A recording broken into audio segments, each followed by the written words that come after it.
Continuando hoje o novo estudo, uma boa tarde a todos. É a nova obra Em Busca da Verdade da série psicológica de Joana de Ângeles. E com a temática central, que é a apresentação do livro, a própria introdução dele, Em Busca da Verdade. Mas vamos primeiramente fazer um breve comentário de uma mensagem do Espírito Emmanuel, extraída de um livro, O Evangelho por Emmanuel, Comentários a Cartas de Paulo. É a passagem da carta a Hebreus, capítulo 13, versículo 10. Apresentemos ao Senhor as nossas oferendas e sacrifícios em cotas abençoadas de amor ao próximo, adorando no altar do coração, e prossigamos no trabalho que nos cabe realizar. Vamos aqui fazer algumas observações para introduzir o nosso estudo. Emmanuel se refere ao fato tradicional na religião, tanto no cristianismo quanto fora do cristianismo, ter, em termos de oferendas e sacrifícios, uma forma de culto e de adoração a Deus. Mas aqui, seguindo bem aquele roteiro proposto pelo próprio Cristo nos Evangelhos, dias virão que os verdadeiros adoradores do Pai o adorarão em espírito e verdade. Emmanuel, aqui comentando a mensagem do apóstolo Paulo, nos diz: apresentemos ao Senhor as nossas oferendas e sacrifícios em cotas abençoadas de amor ao próximo. Então, nós somos chamados agora, através da revelação espírita, a um novo posicionamento sobre sacrifícios, oferendas, deixando bem claro, conforme Emmanuel, que a forma mais elevada, e como o próprio Cristo já o dizia, é através da vivência do amor, da caridade em ação.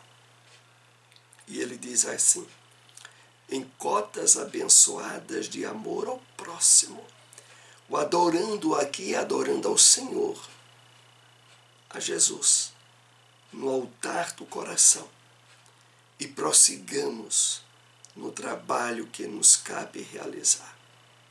É interessante observarmos nessas duas últimas frases colocadas por Emmanuel o significado todo espiritual nelas. Quando ele diz: adorando no altar do coração, é porque é exatamente aí, aonde, como o próprio Paulo já havia dito, temos um altar. O altar agora é no coração, é no sentimento. A adoração nossa a Deus, a Jesus, é no sentimento. E depois ele conclui dizendo: prossigamos no trabalho que nos cabe realizar.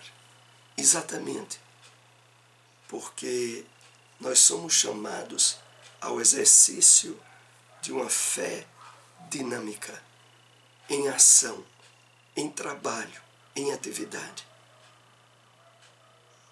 E é por isso que ele fecha essa passagem do comentário dizendo: e prossigamos no trabalho que nos cabe realizar. Vamos assim iniciar o nosso estudo do livro Em Busca da Verdade, obra que faz parte da série psicológica de Joana de Ângeles, e que iremos aqui tratar da introdução do livro. E Joana começa dizendo o seguinte: a verdade a que nos referimos não tem conotação religiosa, ancestral, mística ou castradora, mas aquela e filosoficamente tem um caráter universal, não dependendo de circunstâncias nem locais. Muito importante aqui, na apresentação do livro, a especificação clara do próprio título do livro, Em Busca da Verdade. E aí Joana já vai nos antecipando. Não tem conotação religiosa, mas aquela que filosoficamente, e lembramos que a filosofia está muito associada à psicologia, tem um caráter universal e não depende de circunstâncias nem de locais. E é nesse sentido que nós iremos usufruir de várias observações na psicologia espírita que Joana vai abordar. Ela lembra na introdução também do livro de que a psicologia analítica apresentada por Carl Gustav Jung tem valores e esclarecimentos que estarão interagindo em muitas observações que Joana irá compartilhar conosco. Então, ela continua. É através do processo de maturidade psicológica que o self, o eu profundo, se vai libertando das camadas que lhe dificultam o conhecimento, desde que, vitimado pelo ego, com todas as suas heranças do primitivismo, especialmente na área dos instintos. Aqui na introdução do livro, ela já vai nos convidando às reflexões profundas diante da psicologia que nos apresenta. Essa referência de que é através do processo de maturidade psicológica que o self vai se libertando das camadas que lhe dificultam o conhecimento. Como é isso? O eu profundo, o self, ele necessita de todo um trabalho de maturidade do próprio espírito em termos de identificação e de percepção, que para, de fato, estabelecer um patamar inicial de influência sua, é necessário que já estejamos vivenciando uma percepção da vida que não admite mais se limitar apenas à satisfação dos instintos, que já percebe, através de reflexões e do próprio entendimento, o grande campo de ilusão projetado pela maioria das pessoas na busca da felicidade em termos materiais. Esses pontos já são básicos nessa maturidade que Joana aqui se refere.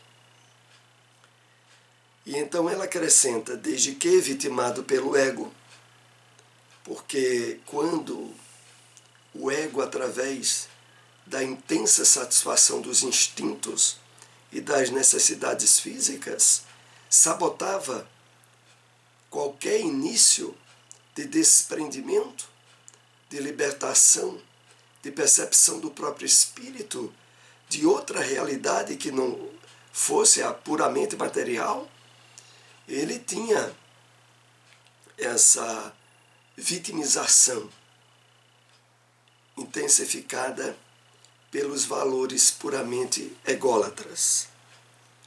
Então, é por isso que ela encerra nesse segundo parágrafo essa observação de que,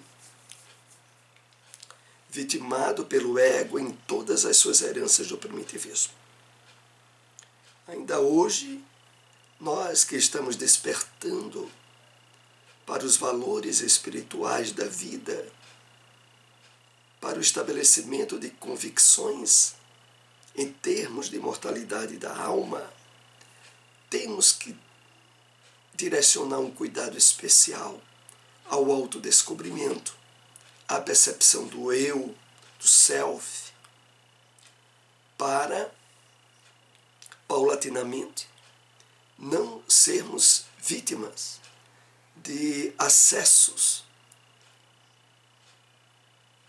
inconscientes em atitudes, em ações provenientes dessa herança do primitivismo que ainda não foi devidamente transcendida. Então, esse trabalho nós continuamos, inclusive agora mesmo, quando estamos nesse estudo, onde fazemos um esforço para superar as antigas identificações limitadoras do plano material e buscamos despertar a consciência profunda, o self, para vivenciarmos novos níveis de realizações e de interações com os espíritos benfeitores.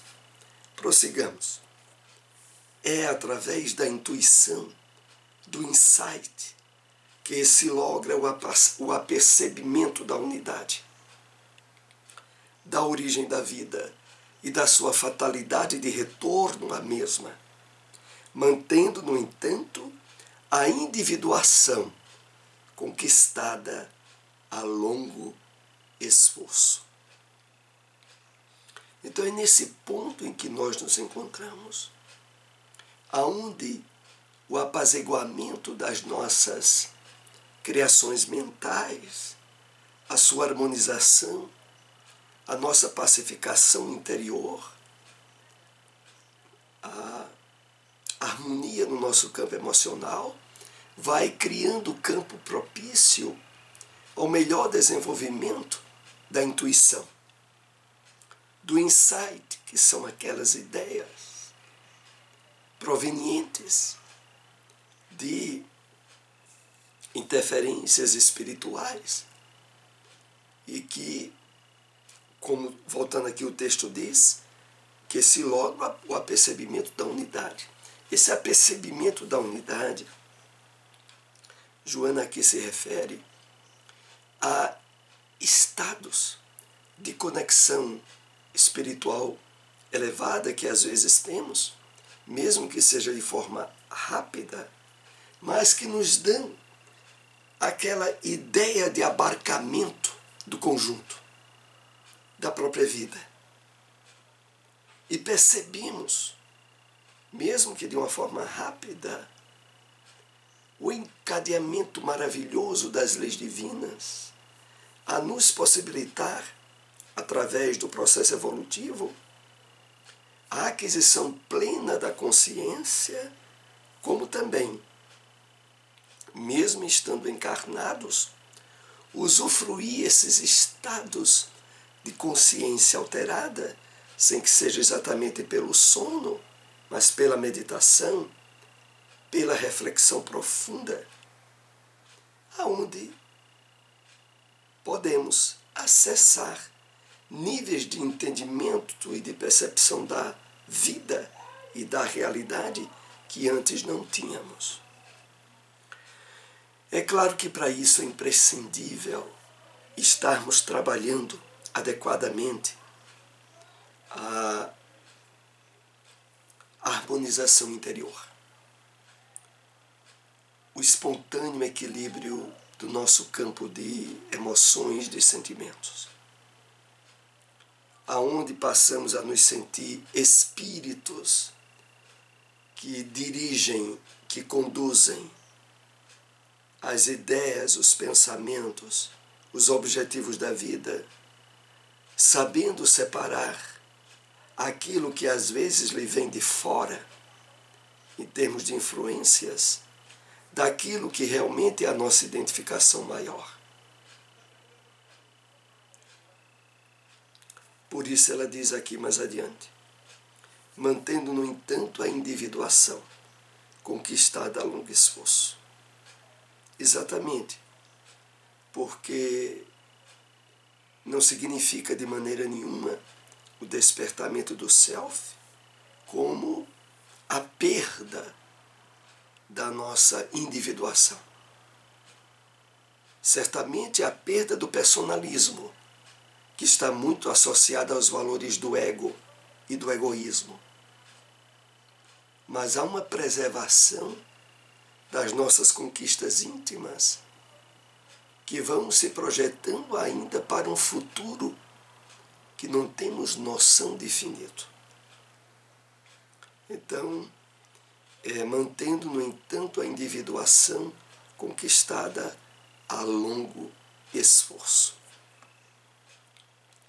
Essa intuição é resultado da conquista do superconsciente, antenado com as fontes geradoras da vida, após a superação da sombra e dos outros arquétipos que trabalham pela preservação dos conflitos. Há muitos pontos aqui para analisarmos. Essa intuição mais afinada, mais estabelecida com a espiritualidade elevada, é resultado da conquista do superconsciente.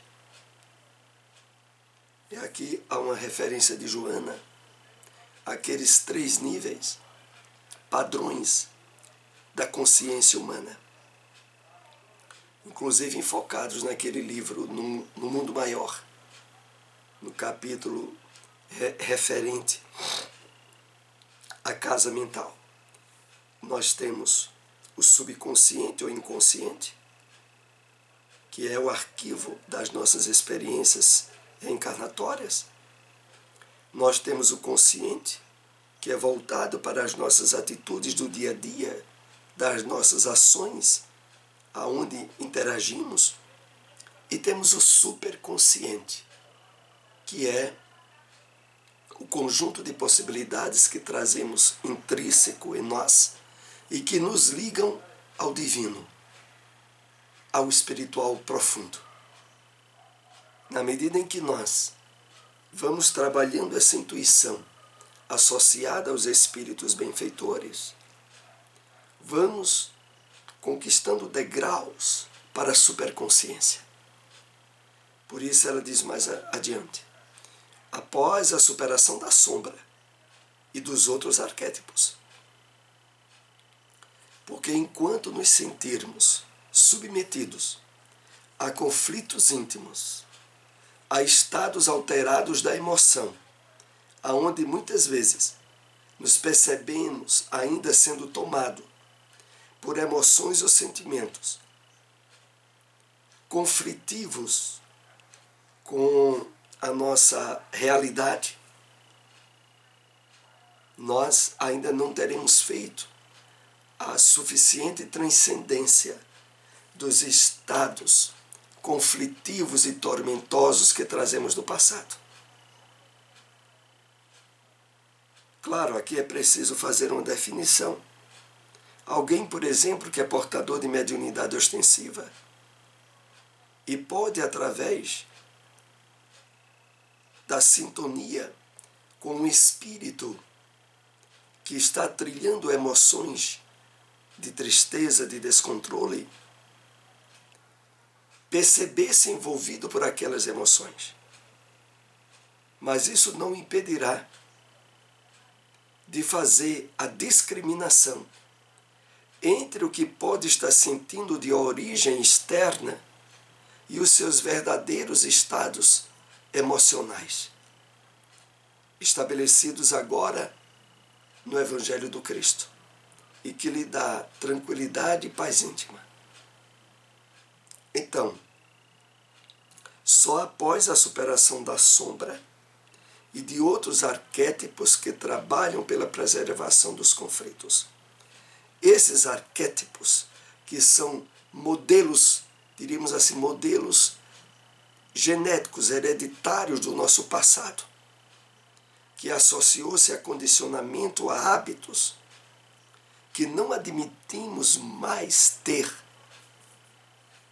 mas que muitas vezes emergem do nosso inconsciente e projetam campos de conflitos, precisarão já ter sido superados, ou estejamos fazendo o trabalho máximo de superação para as aberturas de nosso campo intuitivo associado ao superconsciente. O equilíbrio mente, corpo, emoção é essencial, favorecendo com a harmonia defluente das aquisições diárias sobre os conflitos e diluição deles, mediante a aquiescência dos sentimentos em perfeita identificação com o self. Também alguns pontos aqui que precisamos detalhar.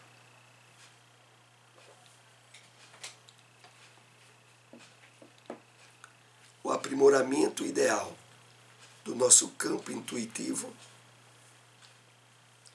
tem tudo a ver com esse equilíbrio mente, corpo, emoção. Como Joana coloca, é essencial. Para que, de uma forma ideal, tenhamos os insights, a intuição aprimorada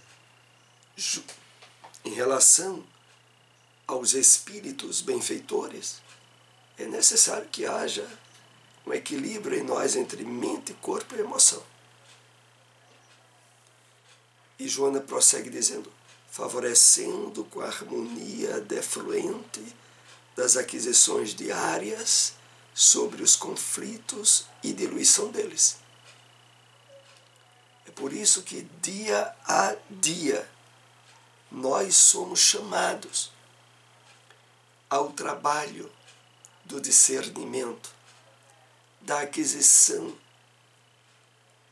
da ampliação de conteúdo espiritual pela leitura, pelo estudo, da nossa sensibilização para as ações no bem, de tal forma, como Joana aqui se refere, esteja se desenvolvendo harmonia nas aquisições diárias sobre os conflitos e diluição deles. E ela continua, mediante a aquiescência dos sentimentos em perfeita identificação com o self. Aqui é bom lembrarmos que essa perfeita identificação com o self, ela vai se dando à medida em que aconteceu essa diluição das sombras, esse trabalho de superação constante dos conflitos, para o estabelecimento do equilíbrio mente, corpo e emoção. É desse modo que nós devemos nos sentir muito estimulados no esforço do equilíbrio íntimo, do burilamento interior, de estarmos trabalhando ao máximo pensamentos, sentimentos e emoções em harmonia com as leis divinas. Não é por outro motivo aquela indicação do apóstolo Paulo à carta dos Filipenses. Meus irmãos, tudo que é bom, tudo que é amável, tudo que é de boa fama. E aí ele sai detalhando os frutos do Espírito, que é todo um quadro de novos hábitos mentais que o apóstolo propunha está sendo trabalhado com os discípulos daquela época. Prossigamos. Deus, na visão moderna do Espiritismo, desumanizado e transcendente, quanto imanente, é a verdade absoluta que atrai o espírito na sua contínua ascensão moral.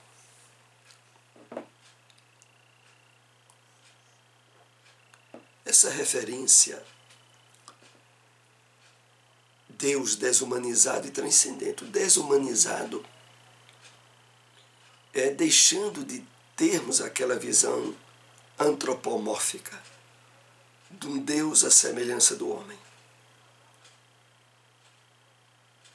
Visão essa que ainda é muito partilhada no movimento cristão, de uma forma geral.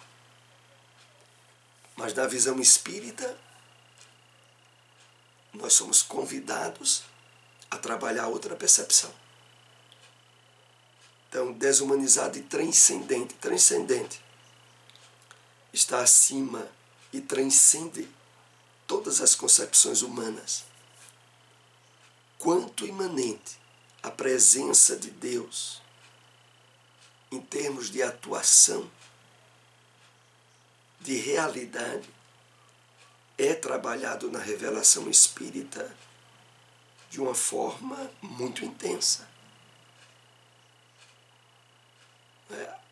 Não há campo para aquela concepção ainda existente em muitas pessoas, que nada mais é do que um sintoma do materialismo, que é aquela percepção de Deus como tendo sido a força geradora da vida, mas que não tem ação, não interfere, não coparticipa do que a experiência humana vai se desenvolvendo. Não é esse o entendimento espírita. O entendimento é providencial, sempre presente, através das suas leis e dos seus agentes, executores dessas leis. É a verdade absoluta que atrai o espírito na sua contínua ascensão moral. Joana usa aquela palavra, o tropismo divino. O fato de acontecer em nós aquilo que se dá com os vegetais, em se projetando instintivamente à busca do sol. Nós, em busca da espiritualidade profunda. Sua representação psicológica é facilmente detectada como a plenitude, a harmonia, o estado luminoso integral. Intuitivamente, todos sentem que algo transpessoal existe e os arrasta na sua direção, num verdadeiro deutropismo. Então, a representação psicológica de Deus em nós é detectada como a plenitude, a harmonia. O estado luminoso, lembrando aqui, é o estado referente à espiritualização profunda, integral. Intuitivamente, todos nós sentimos algo transpessoal existe e nos arrasta em direção a Deus, que é o que Joana chama de deutropismo divino. O deutropismo que se verifica através dessa nossa aspiração, a nossa busca de espiritualização. À medida que realiza o autodescobrimento, diminui a carga de aflição e alarga as percepções em torno da existência, podendo trabalhar para que seja cada vez menos angustiosa. Vamos entender isso aqui.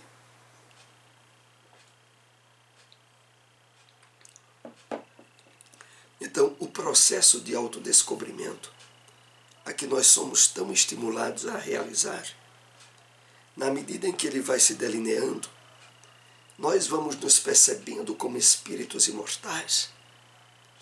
Passamos a entender o funcionamento das leis divinas, quer em relação ao mundo material, quer em relação ao mundo espiritual.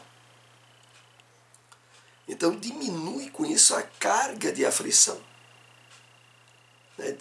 a carga de sofrimentos que a grande maioria da humanidade, por não estar trabalhando o autodescobrimento, não usufrui. E o melhor de tudo, alarga as percepções em torno da existência. À medida em que nós vamos entendendo os objetivos, os propósitos da vida, nós nos acalmamos mais intimamente.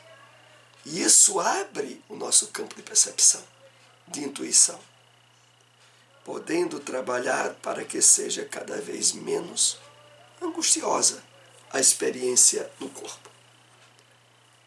Ela naturalmente vai perdendo essa carga de angústia por estarmos agora entendendo os verdadeiros objetivos da existência humana.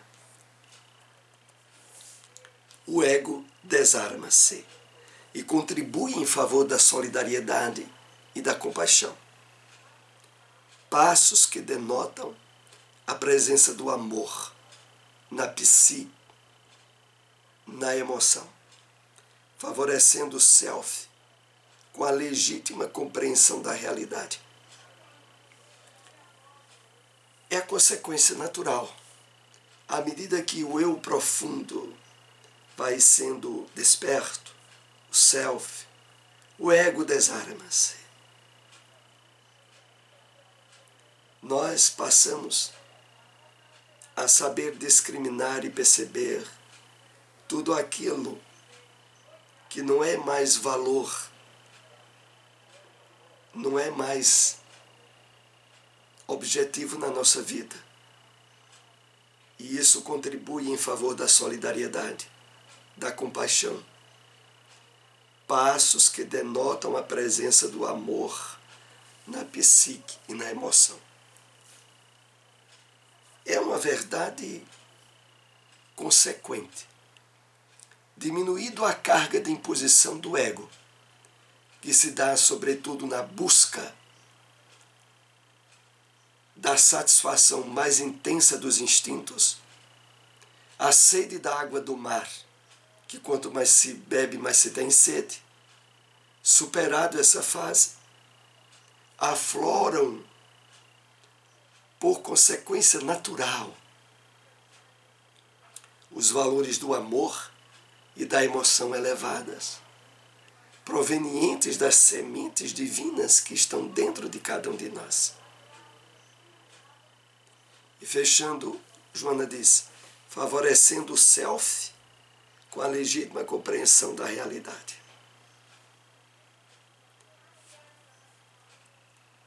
É nesse momento que se encontra predisposto à intuição, aos flashes dos insights, campos admiráveis extrafísicos da percepção que leva à individuação.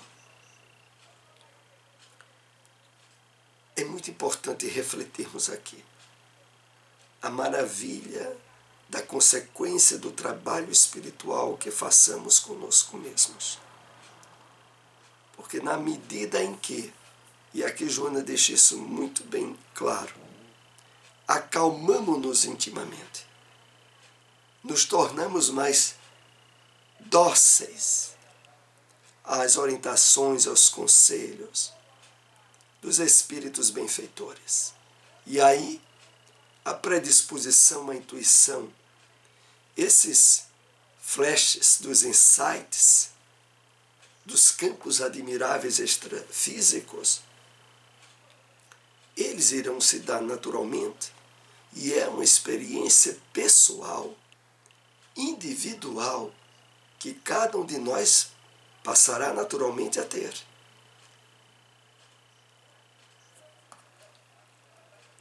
Quando o self identifica a necessidade de ser gentil, caridoso e afável, portador de compaixão e humanitarismo, desloca-se da função convencional para externar o divino que nele existe.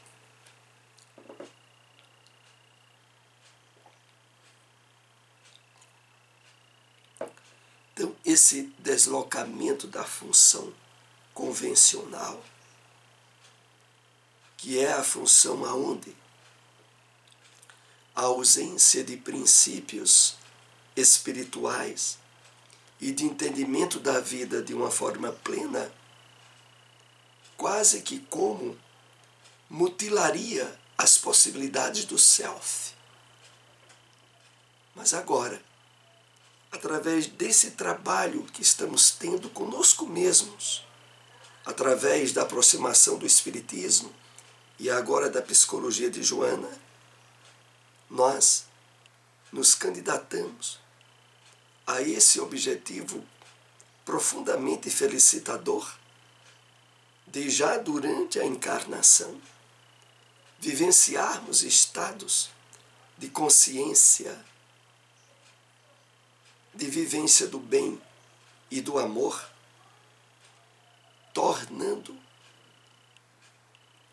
possibilitando uma característica singular ao nosso eu profundo, agora devidamente em sintonia com os objetivos maiores da vida.